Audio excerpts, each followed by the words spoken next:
दरम्यान बबनराव लोणीकरांच्या विधानावरनं विरोधकांनी सडकून टीका केली आहे. बघूया.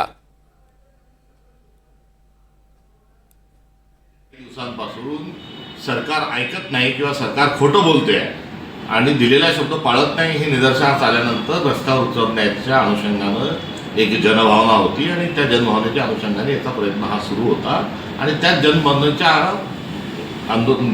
दिशेने हे टाकलेलं पुढचं पाऊल आहे. त्यामुळे यामध्ये कुठेही विरोधाभास आणि माझं तुझं किंवा पक्षीय काही रंग याच्यामध्ये देण्याची कुठली आवश्यकता नाही आणि या सर्व आंदोलनामध्ये आम्ही सहभागी राहणार आहोत हे आधीच आम्ही आमची भूमिका स्पष्ट केली. बबनराव लोणीकरांनी जे विधान केलेलं आहे शेतकऱ्यांच्या संदर्भाने त्या विधानाकडे कसं बघतायत? त्यांनी म्हटलंय की शेतकऱ्यांकडे जे काही आहे ते पंतप्रधान मोदींनी दिलेलं आहे.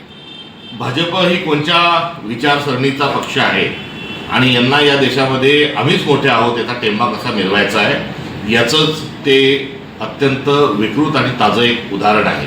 त्यामुळे one nation, one election, one language एवढंच नाही तर वन लिडरशिप हा हट्ट असणारे लोक आता आम्हीच सर्व आहोत आणि ओनली वन आम्हीच म्हणजे जे काही आहोत ते आम्हीच आहोत हा दर्शवण्याचा त्यांनी.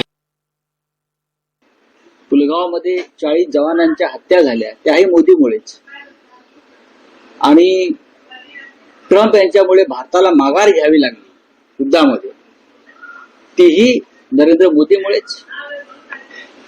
काल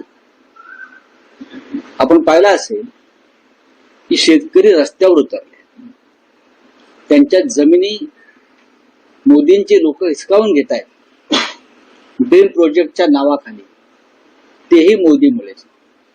या देशामध्ये मोदींमुळे बऱ्याच गोष्टी घडतायत, त्यातल्या या महत्वाच्या गोष्टी आहेत. या राज्याची जनता स्वाभिमानी आहे, ती लाचार नाही. हे जर बबन लोणीकरांना कळत नसेल तर अशा प्रकारची लोक भारतीय जनता पक्षात आहेत हे या महाराष्ट्रानं समजून घेतलं पाहिजे.